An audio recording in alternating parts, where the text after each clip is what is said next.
Okay, so this is how I maximize profit in my home bakery business and be able to take as many orders as possible because I plan myself.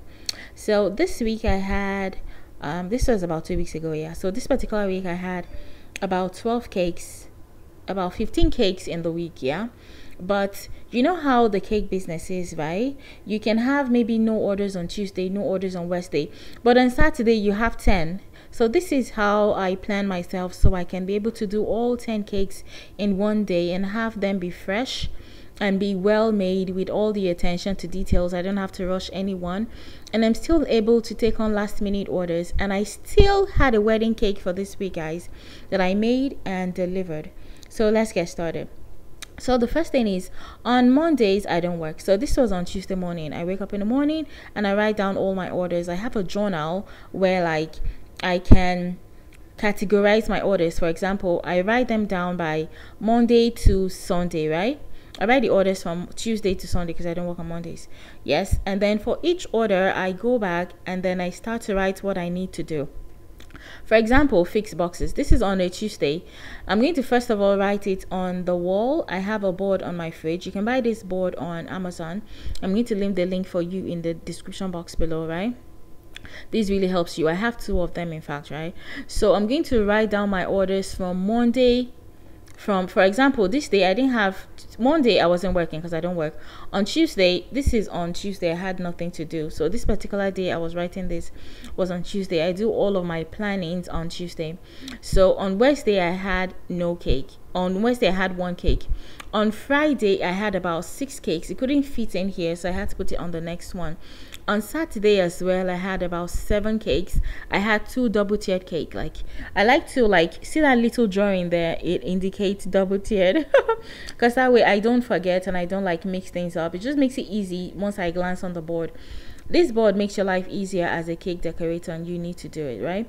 On Sunday I had only 2 cakes. Okay, so for Tuesday, this is on Tuesday, I have to write my to-do list, the things I want to do today, so I can start knocking each one off the board one by one. First thing I wanted to do was to clean, and then I'm going to mop and then clean the bathroom and then bake and then make cake jars. I had some cake jars that were going out today, so I didn't write down on the board. Okay, and then also take delivery. So the delivery man came earlier than I thought, and usually, yeah, I usually used to go buy my cake things myself, but I realized that takes a lot of my time, so I started ordering them online. So the delivery guy kind of delivered a little bit earlier today, which was really great for me. So I'm going to have to write on the board that I need to sort out deliveries. Anyway, so I started to clean. Yeah, I clean, I do a general cleaning once a week. So when I was done cleaning, I started baking according to my list, and I'm going to knock off everything on my list. So I bake all of my cakes on Tuesdays, right? So but for this one I had a cake tasting jar going out today, so I wanted to make a bunch of them, and I wanted to make some chocolate, Nutella, and some red velvet with whipped caramel. So that's what I'm doing here. So take note, yeah, on Tuesdays I do all of my bakings. If I have a lot and I don't finish on Tuesdays, I continue on Wednesday. So that way the cakes for the week, maybe Wednesday, Thursday, everything is baked. I just need to decorate them, right? So right now for this jars, I'm just going to finish them and then label. I like to label them so that every customer will know what is in them, right? So when they get a jar, they just won't be guessing what flavor this is. And I also use these jars to bribe my customers. I'm going to make a video on that later. Anyway, so when the jars was ready, I labeled them and I put them in the fridge. Yeah, I had a cake tasting jar.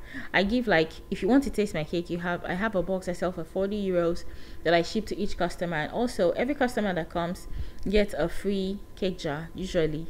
Sometimes I forget, but most times I try not to forget. Okay, when I was done with cake jars, I went to baking. So I baked all of my cakes. And usually I like to start with vanilla. So when I was done with vanilla, I baked red velvet, and then I like to go to chocolate. I like to go in gradient of color. I don't know, there's no reason, it's just how my head works. Anyways, when I was done with red velvet, I went ahead to bake some chocolate ones. So once I'm done with this, I'm just going to wrap them in cling film and put them in the fridge. So while the chocolate was baking, I was making my donuts. So the mini donuts that goes on my fondant, on my cupcakes, right? I bake them in advance. So that way, like, everything is already made and I keep them in the freezer. So at the end of the day, I was already done with all of my baking. By Tuesday, I was done with all of my baking cakes, baking cake donuts and everything. So on Wednesday morning, I'm going to get up and start crumb coating. Don't forget, I have a cake for today. So what I had to do was, like, I crumb coated all of the cakes I had and I'm going to put them in the fridge.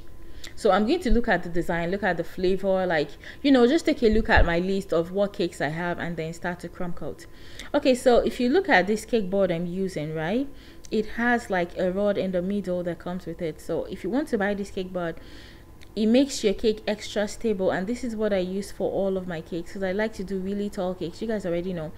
Almost every cake I sell is about 6 layers tall, so it's almost like 2 cakes in one for my customers. They're getting more cake and I get to charge more. If you get, it's a win-win. Anyways, so this cake I'm making here, yeah, I'm using a cake board and I have it on my website if you want to try it out. It is amazing. No matter how your customers carry your cake, it can't budge. It's not going to scatter. It's not going to move off the board. It's not going to, except they turn it upside down. Of course, they won't do that because they're not dumb. Except they turn it upside down. But this board is going to keep your cake like crazy stable, basically. And if you don't want to buy this board, I think I have a class on my website where, like, I can show you how I make my extra tall cakes to make them extra stable and your customers don't have to worry about it falling apart and stuff. Anyway, so this was on Wednesday. I'm going to crumb coat all of my cakes. For today, I had about 6 or 7 of them to crumb coat, and some of them, for example, this one is going to be I think this one was a baby shower cake, right? It had like a crescent on top. And then this is going to be buttercream. So what I do for the fondant ones is that I'm going to crumb coat with ganache right after doing this. So that way today I'm going to do all of my crumb coating with buttercream and all of my crumb coating with ganache. So when I was done with that one, I went ahead to do these square ones, and you know, I'm going to just go around and do all of those cakes like that. And usually I do this on Wednesdays or on Thursdays. For example, if I don't have any work on Thursday, I might postpone all of my crumb coating because crumb coating takes a lot of time, and sometimes I spend like up to 6-8 hours just crumb coating all of my cakes. So that way, even though like I have 15 orders in the week, yeah, 10 orders might be on Saturday alone. So that way on Saturday I'm not doing everything from scratch. I already have every single thing prepped, right?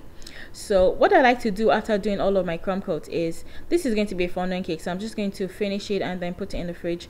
And then I'm going to work on all of my fondant toppers for my cupcakes, for my cakes.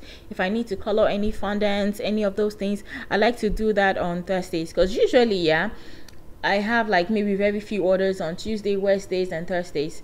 Most of the orders come to play on Saturdays and Fridays and sometimes Sundays, right?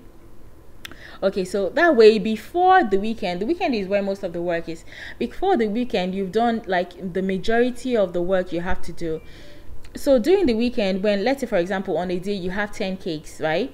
That way every cake has been baked, every cake has been crumb coated, every aspect of the cake has been made. The toppers, you fix the boxes in advance. Oh, I forgot. Usually I get my partner to fix the boxes because, you know, if you can get help, why not, right?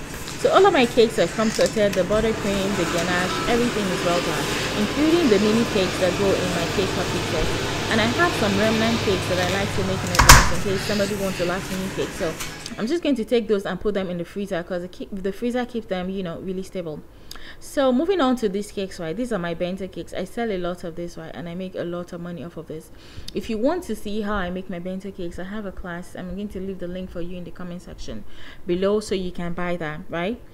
I make a lot of money off of these bento cakes, and they're so simple and easy and fast to make. So most of those remnant cakes you see in the fridge, I'm going to pop them in the freezer so they can be extra fresh, right? So when somebody during the week wants that cake, wants maybe a last minute cake, I can just pick one of those flavors. I usually say like only okay, maybe only vanilla or red velvet is available based on what I have in excess. Anyways, look at these boxes right there for bento box and for cupcakes. They are awesome because they are tall and they are really sturdy. Your customers are going to love them because they are very sturdy and they're not going to fall apart, and they are extra tall, so the cake in my bento cake box can be 2 layers. That way I get to charge more. You know how bento cakes in bento cake boxes are small? for this one, it's not like that. So I'm going to leave a link for you to buy in the comment section below in the description. And we ship to the US, we ship to Canada, we ship everywhere basically. So if you want to buy this, I'm going to leave the link for you. So this was on Saturday. I was just labeling my boxes after I was done and everything, and then I'm going to go work on my main cakes because I like to do these ones first because they're super easy and stuff. And I like to tell the customers that pick up around 12. So I was already done with this, so I can just go finish on my main cake. So basically the most important thing for you is to be able to plan. If you plan appropriately, that way you'll be able to make as much money as possible. You'll even be able to take last minute orders, especially if you do this full time. So thank you guys for always watching my videos. If you enjoyed this, please leave me a comment in the comment section.